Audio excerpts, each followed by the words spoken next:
I'm Bob Phillips. Back in 1983, I was asked to prepare a feature story for television about a Joplin firm that repaired department store mannequins. I didn't know it then, but from that beginning, I went on to do over 460 TV features, which were called the Phillips Files. Done in the four-state area, they aired between 1983 and 1997.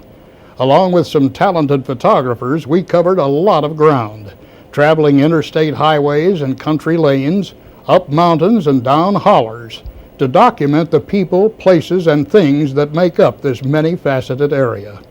Here, then, are a few of the Phillips Files.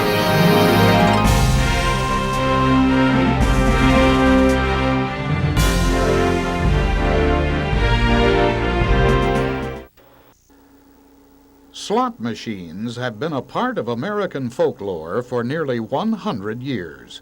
Tom Green of Joplin began collecting old one-armed bandits back in 1987.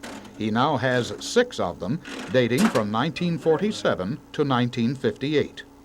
Vintage slot machines are now prime collector's items, selling for up to $10,000. This was the world's first slot machine, invented by Charles Fay in San Francisco in 1895.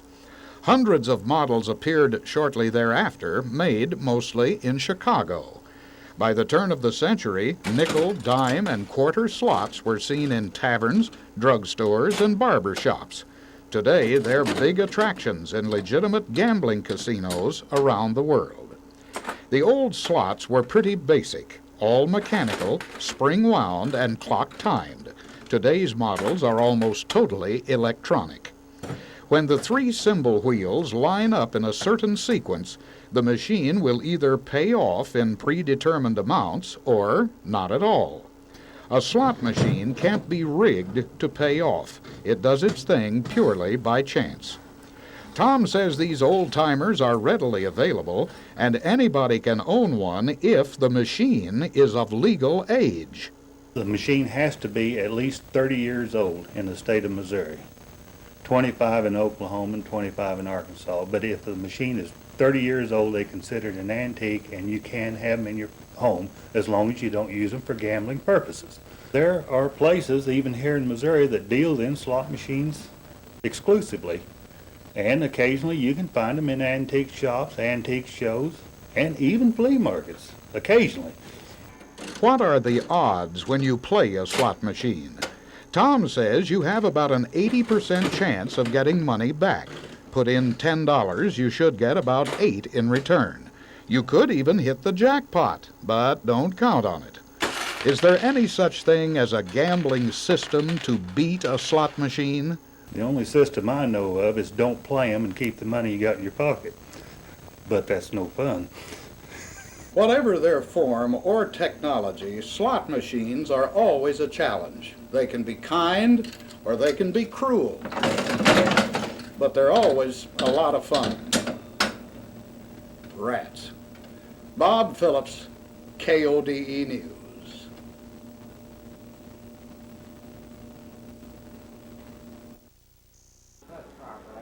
Billy Hart of Joplin is a practitioner of a vanishing art, hand bookbinding. By custom order, she restores and rebinds such items as old family Bibles, cookbooks, and photo albums. Bibles are her particular favorites. Few people take up this craft nowadays. It's too time-consuming. But Billy has been hand-binding books for over 30 years. She learned as a teenager in an Oklahoma City bindery. In late 1989, Billy and her husband Rod opened Books by Hart in the basement of their home. They bought the special machinery necessary in St. Louis, where it had been in use since the turn of the century. The old cast-iron cutters, shapers, presses, and gold stamping tools are still in remarkably good condition. Rebinding and restoring an old book requires 20 different steps, and the work can't be done on modern computerized equipment. Billy tries to use as much of the original book material as possible, but she's found that the spines, covers, and stitching are often beyond repair. So she hand fashions new parts and meticulously blends them into the original. In a real sense, Billy is working with history. She says she's aware that the torn, tattered, and yellowed specimens that come into her shop hold priceless family memories for their owners. If they knew it existed at all, they vaguely remember seeing it as a child.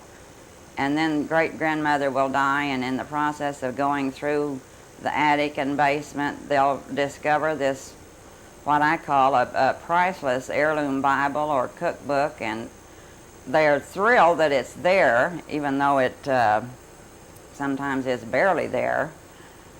And then they'll remember reading this article about this little lady that sits at the table with her little bottle of Elmer's glue and fixes them. Averaging about 15 books a month, Billy charges $100 to $150 to restore a family Bible and from $60 to $70 for a cookbook. Depending on size and complexity, each book takes about 40 hours of work and, with proper care, should last at least 100 years. Billy Hart is one of the few artisans left who practice this ancient craft. It's a noble undertaking, the saving of history and memories. Bob Phillips, KODE News.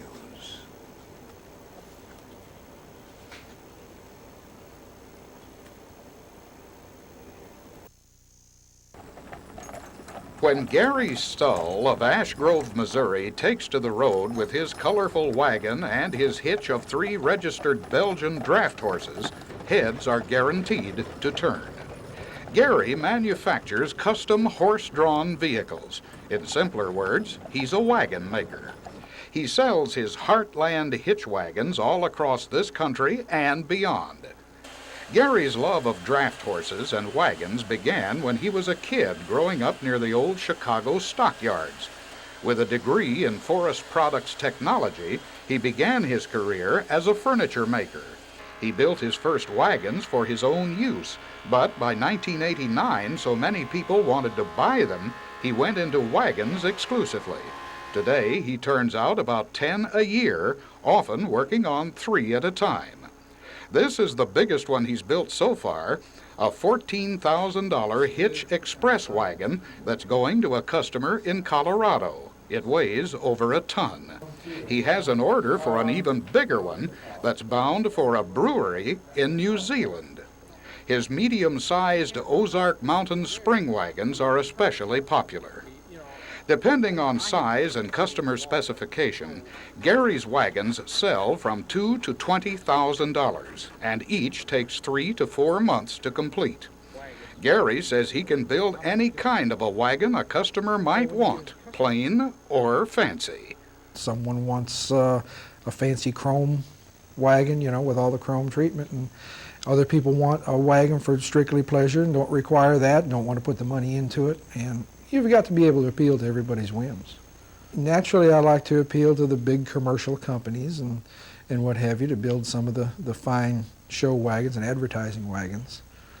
But I still like dealing with the man that's driving one horse at home, you know, because he gets a heck of a pleasure out of that. And I like dealing with a customer like that. Gary's a busy man these days. When he's not working in his shop, he often travels to draft horse shows around the Midwest to exhibit his Belgians and wagons. His reputation has attracted a lot of attention. Representatives from the Anheuser-Busch Brewery and Walt Disney World have met with him about possible future orders. There's something about wagons that appeals to Americans, their link with history or as reminders of a simpler time. Whatever the reason, Gary Stull wants to make sure they remain a colorful part of our heritage. In Ash Grove, Missouri, I'm Bob Phillips.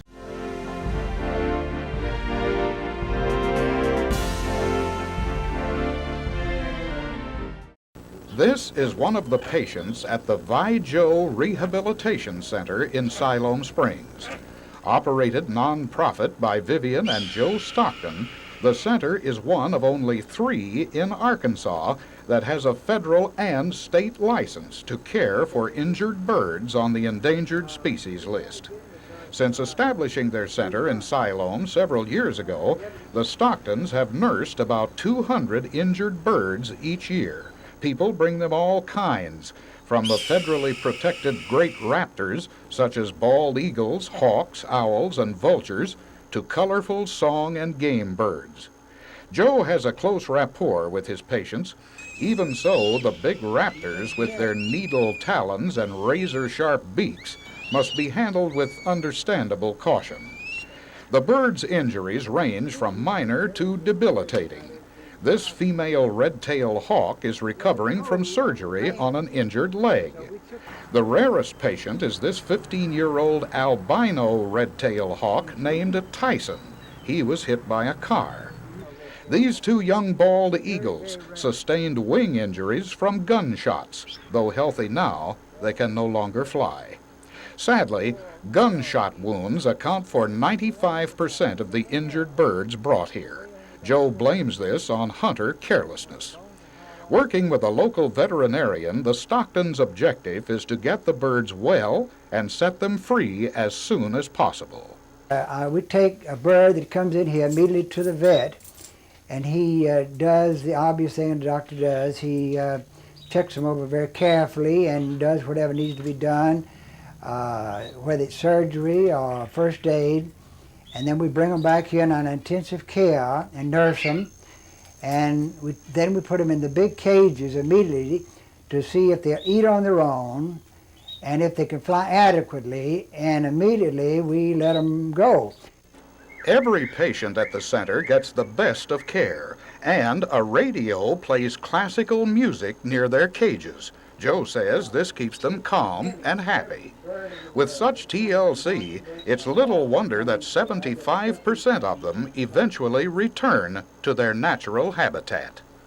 The accent here at the Stockton Center is not taming, it's healing. Joe says it's gratifying to be able to send one of God's creatures back into the wild. In Siloam Springs, Arkansas, Bob Phillips, KODE News.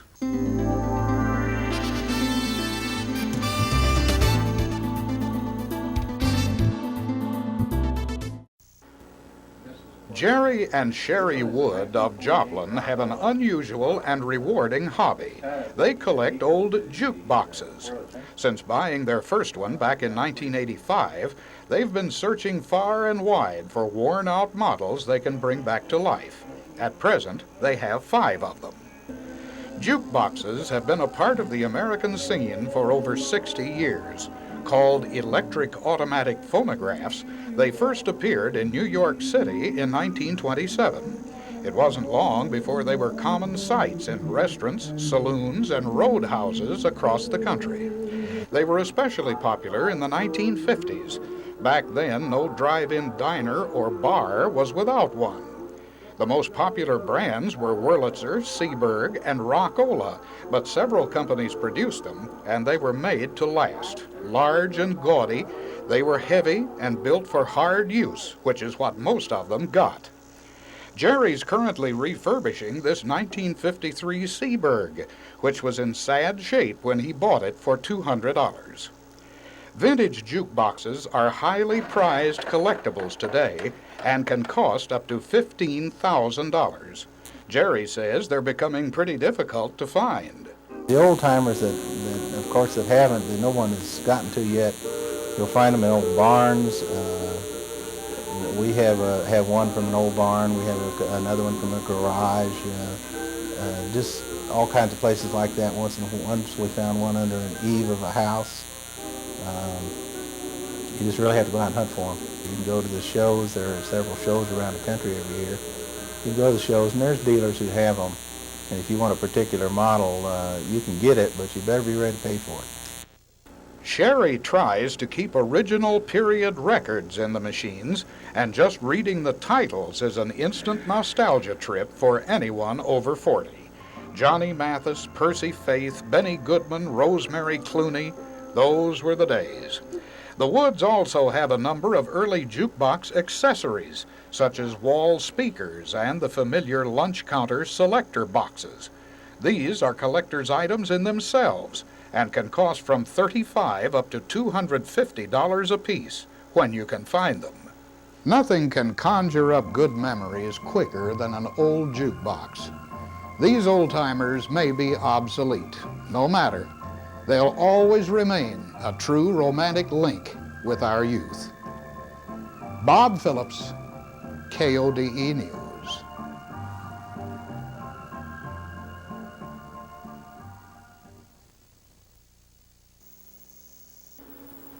Melody Wolfe of Southwest City is an artist, sculptress, designer, and seamstress. She uses all these talents to produce a line of dolls, which she calls Little Folks. Her Santa Claus dolls are the most widely known. Melody began fashioning Little Folks about 10 years ago, but it was only in 1989 that she started making Santas. Many craftspeople turn out Santas every year, but what makes Melody's so unusual is that each one is made entirely by hand and no two are alike. She shuns mass production methods in order to give each Santa a personality all its own. She makes the faces and hands from fired clay and paints them in a flesh tone that's amazingly lifelike. She uses sheep's wool for the hair, and genuine fur is used to trim the garments, which are hand-sewn.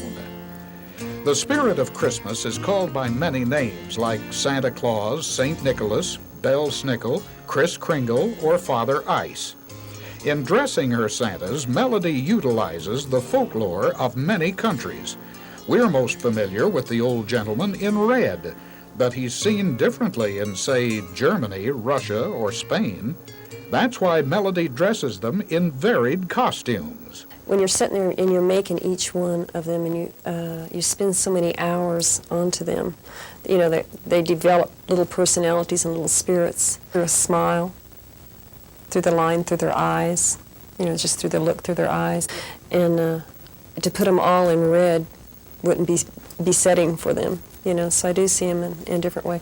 And my heritage is German, the European, and it comes out, and I like the earthy brown wool colors. I like to add that into them too. The dolls range in height from 12 to 20 inches and are priced from $15 to $350. Melody sells all she can produce, catering mainly to the collector's market. When she's not in her workshop, she travels widely to arts and crafts shows to display and sell her Little Folks. All this, plus a healthy mail order business, keeps her plenty busy, especially during the holiday season. Every one of Melody's creations is as unique as a fingerprint. By giving each St. Nicholas a distinct personality, she's perpetuating this ancient legend in a fresh and appealing way. In Southwest City, Bob Phillips, KODE News.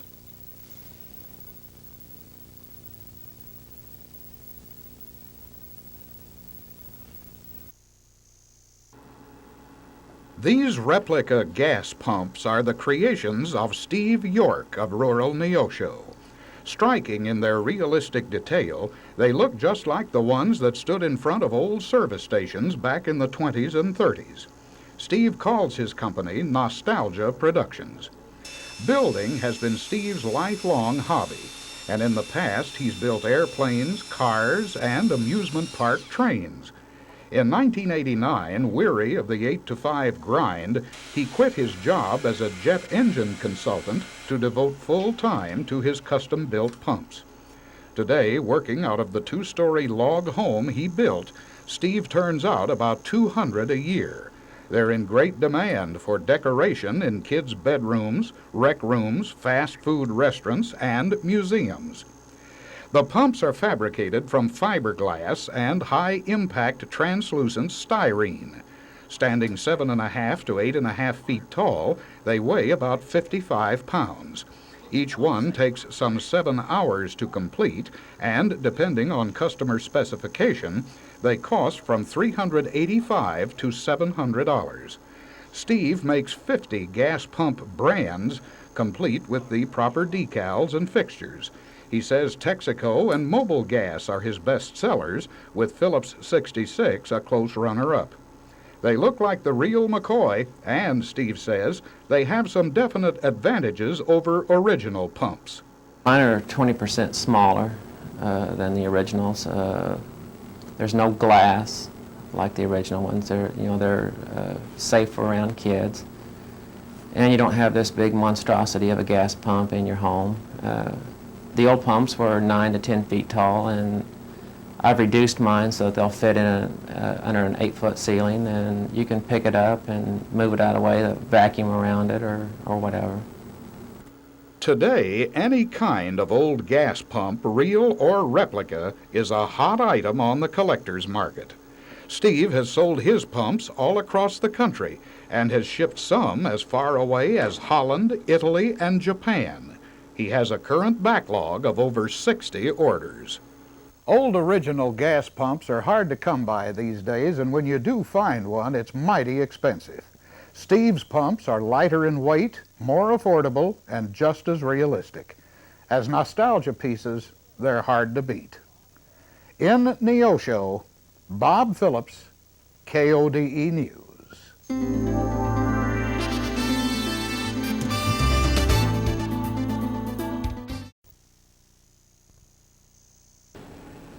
Since the turn of the century, Joplin High School students have won over 400 trophies, awards for excellence in every field of extracurricular activity, music, debate, drama, and sports.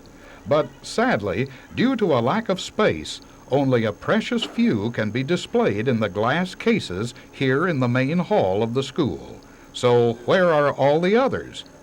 Recently, Rusty Shelley, the Director of Student Community and Personnel Services for the R8 system, took us to a remote corner in the basement of the administration building where the older trophies are stored. Pieces from 1900 to 1940 are kept here. Those from the 40s through the 60s are in a school warehouse, and more recent ones are in the school display cases. Despite careful handling and storage over the years, many of the old trophies are damaged and most are heavily tarnished. Rusty says the cost of the man-hours required to polish them all would be prohibitive. Vintage trophies were made of silver. Brass and wood came into fashion in the 1940s, and today they're mostly wood and plastic. Silver is a precious metal, so these old-timers have not only sentimental value, but cash value as well. They'd have to be melted down, however, to recover the silver.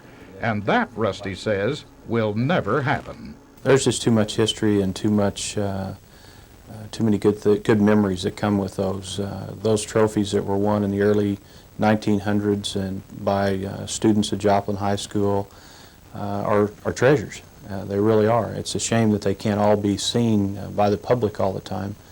Many of them are not in real good shape. A lot of them were in the fire at Memorial High School in 1982. We tried to clean those up as best we could and put them away so that they could be saved. But as far as melting them down or anything for the silver content, that would never enter our mind. Since it's unlikely that all the trophies could ever be displayed at once, school officials have settled on the next best thing, a rotation system. At regular intervals, some trophies are removed from the display cases and replaced with others. But there are so many, it's difficult to get a sizable number of the really old pieces on view. As fresh symbols of achievement arrive at Joplin High School, the older ones must, because of space, give way. But new or old, they'll always be retained in this institution's storehouse of honor. Bob Phillips, KODE News.